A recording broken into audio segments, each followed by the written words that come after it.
오늘의 복음. 오늘은 2019년 9월 15일 주일입니다. 오늘의 제1독서는 탈출기의 말씀 32장 7절에서 14절입니다. 그 무렵 주님께서 모세에게 이르셨다. 어서 내려가거라. 네가 이집트 땅에서 데리고 올라온 너의 백성이 타락하였다.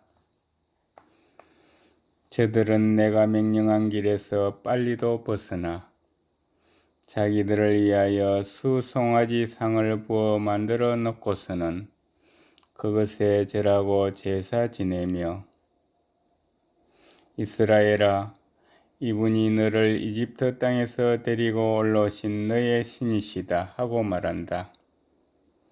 주님께서 다시 모세에게 말씀하셨다. 내가 이 백성을 보니 참으로 목이 뻣뻣한 백성이다. 이제 너는 나를 말리지 마라. 그들에게 내 진노를 터뜨려 그들을 삼켜버리게 하겠다. 그리고 너를 큰 민족으로 만들어 주겠다. 그러자 모세가 주 그의 하느님께 애원하였다.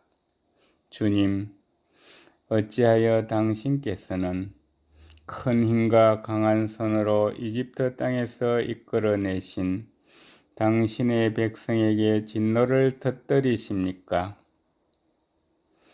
당신 자신을 걸고 너희 후손들을 하늘의 별처럼 많게 하고 내가 약속한 이 땅을 모두 너희 후손들에게 주어 상속재산으로 길이 차지하게 하겠다 하며 맹세하신 당신의 종 아브라함과 이삭과 이스라엘을 기억해 주십시오. 그러자 주님께서는 당신 백성에게 내리겠다고 하신 재앙을 거두셨다. 주님의 말씀입니다. 오늘의 제2독서는 사도 바오로의 디모데오 1서 말씀 1장 12절에서 17절입니다. 사랑하는 그대여, 나는 나를 굳세게 해주신 우리 주 그리스도 예수님께 감사를 드립니다. 그분께서는 나를 성실한 사람으로 여기시어 나에게 직무를 맡기셨습니다. 나는 전에 그분을 모독하고 박해하고 학대하던 자였습니다. 그러나 내가 믿음이 없어서 모르고 한 일이기 때문에 하느님께서는 나에게 자비를 베푸셨습니다. 그리스도 예수님 안에 있는 믿음과 사랑과 함께 우리 주님의 은총이 넘쳐 흘렀습니다. 이 말은 확실하여 그대로 받아들일 가치가 있습니다. 그리스도 예수님께서 죄인들을 구원하시려고 이 세상에 오셨다는 것입니다. 나는 그 가운데서 첫째가는 죄인입니다. 그러나 바로 그 때문에 하느님께서 나에게 자비를 베푸셨습니다. 그리스도 예수님께서 먼저 나를 당신의 한없는 인내로 대해 주시어 영원한 생명을 얻으려고 당신을 믿게 될 사람들에게 본보기로 삼고자 하신 것입니다. 영원한 임금이시며 불사불멸하시고 눈에 보이지 않으시며 한 분뿐이신 하느님께 영예와 영광이 영원 무궁하기를 빕니다. 아멘. 주님의 말씀입니다.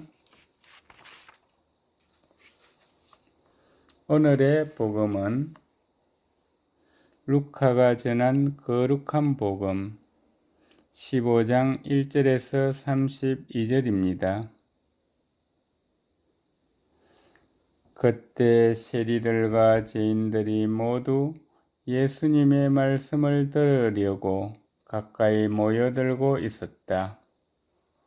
그러자 바리사이들과 율법학자들이 저 사람은 죄인들을 받아들이고 또 그들과 함께 음식을 먹는군 하고 투덜거렸다.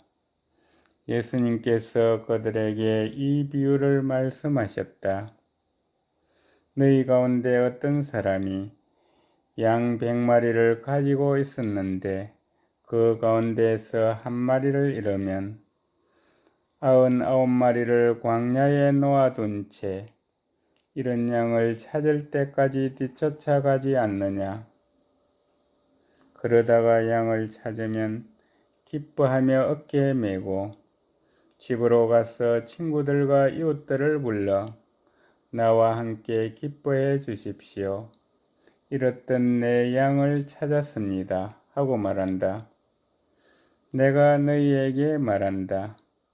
이와 같이 하늘에서는 회개할 필요가 없는 의인 99보다 회개하는 죄인 한 사람 때문에 더 기뻐할 것이다.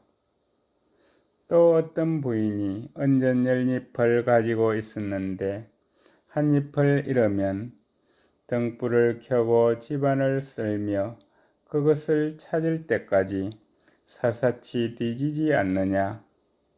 그러다가 그것을 찾으면 친구들과 이웃들을 불러 나와 함께 기뻐해 주십시오. 잃었던 언전을 찾았습니다. 하고 말한다. 내가 너희에게 말한다. 이와 같이 회개하는 죄인 한 사람 때문에 하느님의 천사들이 기뻐한다.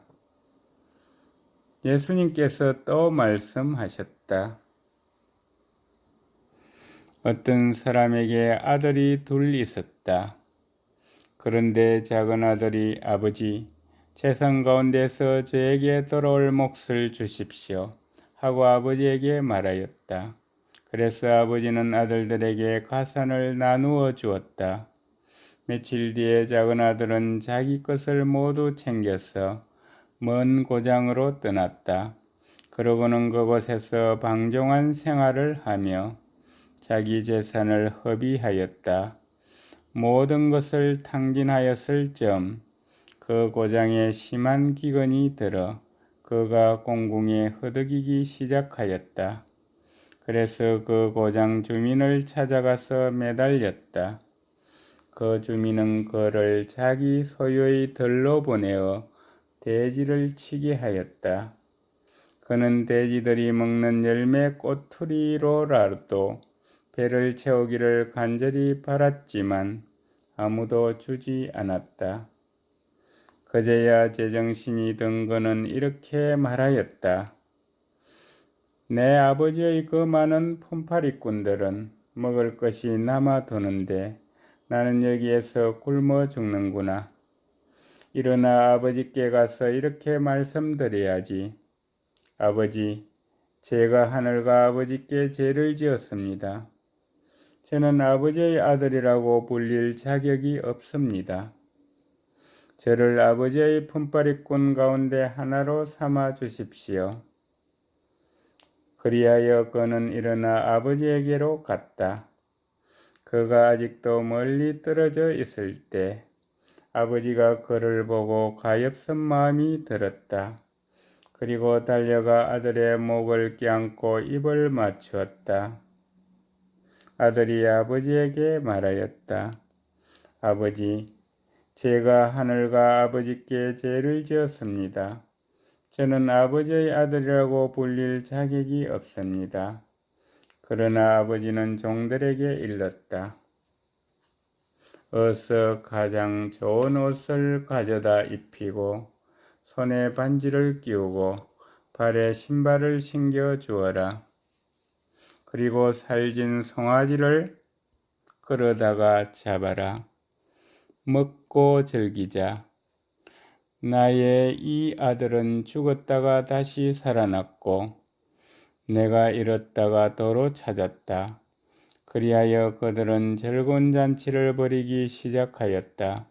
그때 큰아들은 들에 나가 있었다. 그가 집에 가까이 이르러 노래하며 춤추는 소리를 들었다. 그래서 하인 하나를 불러 무슨 일이냐고 묻자 하인이 그에게 말하였다. 아우님이 오셨습니다. 아우님이 몸성이 돌아오셨다고 하여 아버님이 살진 송아지를 잡으셨습니다. 큰아들은 화가 나서 들어가려고도 하지 않았다. 그래서 아버지가 나와 그를 타이르자 그가 아버지에게 대답하였다. 보십시오. 저는 열애 동안 종처럼 아버지를 섬기며 아버지의 명을 한 번도 어기지 않았습니다. 이러한 저에게 아버지는 친구들과 즐기라고 염소 한 마리 주신 적이 없습니다. 그런데 창녀들과 어울려 아버지의 가선을 들어먹은 저 아들이 오니까 살진 송아지를 잡아주시는군요. 그러자 아버지가 그에게 일렀다. 애야, 너는 늘 나와 함께 있고 내 것이 다 네 것이다. 너의 저 아우는 죽었다가 다시 살아났고 내가 잃었다가 되찾았다. 그러니 즐기고 기뻐해야 한다. 주님의 말씀입니다.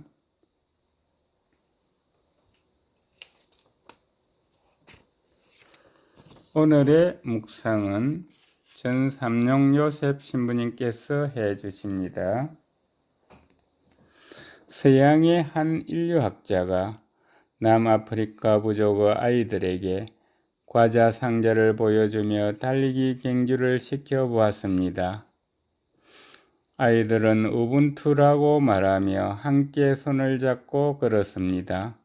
백인 학자가 의아해하며 왜 경경하지 않느냐고 묻자 아이들은 다른 아이들이 슬퍼하는데 어찌 나만 행복할 수 있나요? 라고 말하였습니다.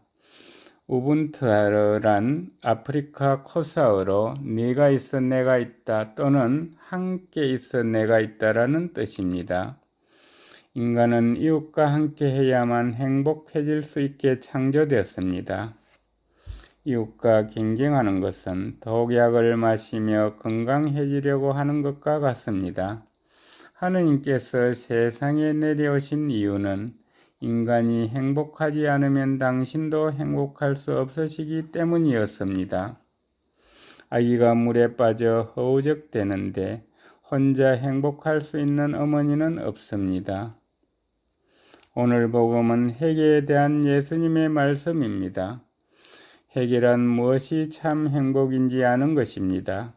처음에 작은 아들은 자신을 즐겁게 하는 것이 행복이라고 여겼습니다.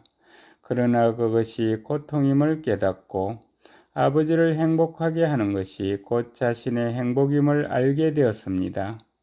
반면 큰아들은 아버지 곁에 있으면서도 행복하지 못하였습니다. 아직은 아버지의 행복과 자신의 행복이 일치를 이루지 못하였던 것입니다. 내가 죄를 이겨 행복할 때 아버지도 행복하십니다. 죄를 짓는 사람이 부러우면 아직 회개한 것이 아닙니다. 죄는 자신과 이웃을 아프게 하는 행위이기 때문입니다. 이웃을 행복하게 하는 것이 곧 나의 행복임을 아는 사람이 회개한 사람입니다. 아무도 알아주지 않아도 자신의 행복을 위하여 죄를 멀리할 수 있는 사람이 회개한 사람입니다. 이런 사람이 참으로 하느님을 예배하는 사람입니다. 감사합니다.